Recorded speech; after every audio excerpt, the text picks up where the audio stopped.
all of this stuff, about people with cervixes, people who menstruate, people who get pregnant. It's always against women. It's never against men. You never hear the phrase, do you? Oh, but people with prostrates, or people with prostates, people with testicles. You never hear that, do you? It's always people with cervix. It's always against women. Why are we cancelling women and not men? Let's cancel everyone. Why not? People love it.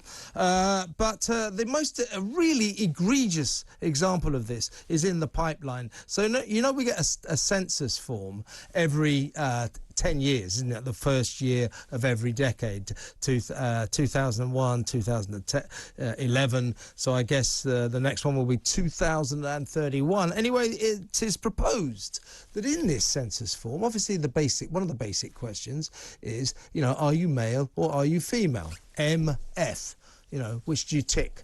Not so. If the woke warriors have their way in the next census form, we will all be asked, do you menstruate? I think I might answer, yeah, I'm not sure. I might take it up fairly soon. I mean, come on, it's ridiculous. Let's talk to the co-director of for Women Scotland, Susan Smith. Hello, Susan. Hello. This is my point, Susan. This is sexist, isn't it? Why? What are the authorities? What has the establishment got against the words woman or women? Why do they keep trying to cancel it? You're absolutely right. This affects women, and it's usually targeted at women. This is the only group who are ending up being hurt by all of this rubbish ultimately. The census idea that you referred to has actually come out of this project, which took over £500,000 of public money to come up with this idea that, it's basically equivalent to saying the moon is made of green cheese, throwing taxpayers' money at something to prove something that's nonsensical. And they've come up with this idea that you should get rid of legal sex and we should have different ways of talking about things. And they've worked backwards from this strange conclusion, which is a correct conclusion, that people often encounter sexism and gendered expectations because of their sex. But rather than saying, OK, this is bad, we need to try and change how people see men and women in society, they've said, we need to pretend this doesn't exist. Yeah. And we only talk about these gendered expectations. We actually make these sexist ideas real. And we ask people how they're perceived at work and whether performing gender stereotypes makes them more vulnerable to discrimination. And that's a nonsense. That's what we should be working to dismantle rather than to cement into law.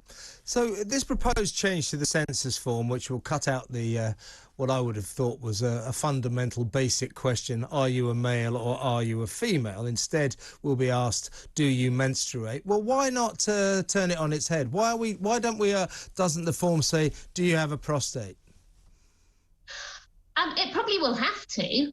Because I bet it won't, though. It won't, though. It will be against women. This syndrome never affects men. They never try to cancel the word man, but they're always trying to cancel the word woman. My question to you, Susan, is why? Why?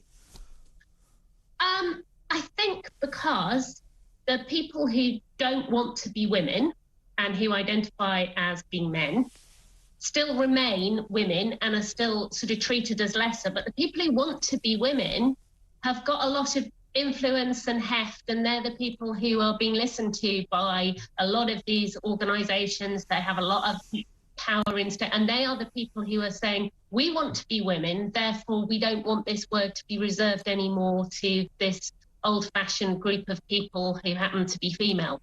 And it's, and there is still inequality, and unfortunately women still don't. But we won a legal case quite recently about the definition of the word women in Scotland.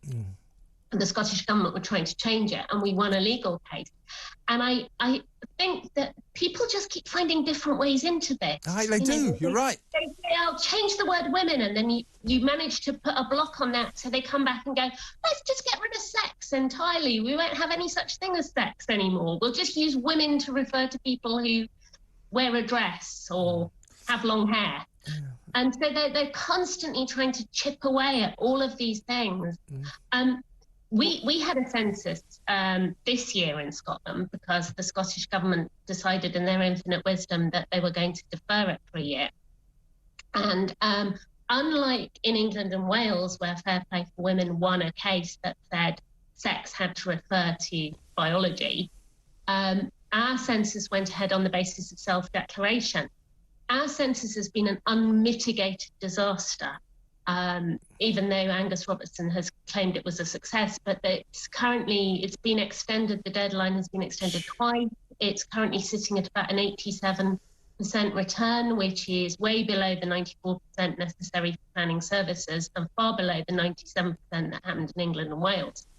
And one of the issues around it was that people found it complicated and they weren't sure what half of these questions were about. So if you start to get rid of sex, which during evidence that we gave to committee and other people gave to committee, it came out that the sex question is the single most important data point, according to the data users.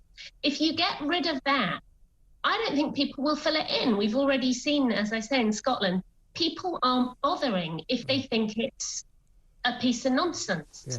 Well, what about this? The NHS, this is an official policy now that everyone who goes for an X-ray, and I mean everyone, has to be asked if they're pregnant. So this is not going down well with 45-year-old builders with beer guts and beards. But they are being asked if they are pregnant. And they're going, well, no, because I'm a bloke. This is madness, isn't it? It is. And the reason that happens in the NHS is that the NHS has let people change their sex marker. So the NHS, sex is really important in healthcare. Men and women have different types of heart attacks. Absolutely. So you need to know what sex someone is. And in the States, because of all this nonsense, there were 2 cases where trans men, again, women, ended up nearly dying because they'd come in saying that they were men. And in one case, they got the wrong, because it was a kidney failure and they weren't registering on the same, that the levels for men and women are different. And in another case, this person who said they were a man actually was pregnant and miscarried and nearly died. And so it's really important. And if you let people change their sex markers, you are opening up potential risks. So it's the reason the NHS are asking these stupid questions is because they've allowed people to lie. And people know what sex they are, even if they don't want to be that sex. There are only two choices, and you know which one is relevant. So rather than trying to go into these really convoluted, silly questions, you just need to tell people that on those occasions when it's important, just tell the truth. Absolutely.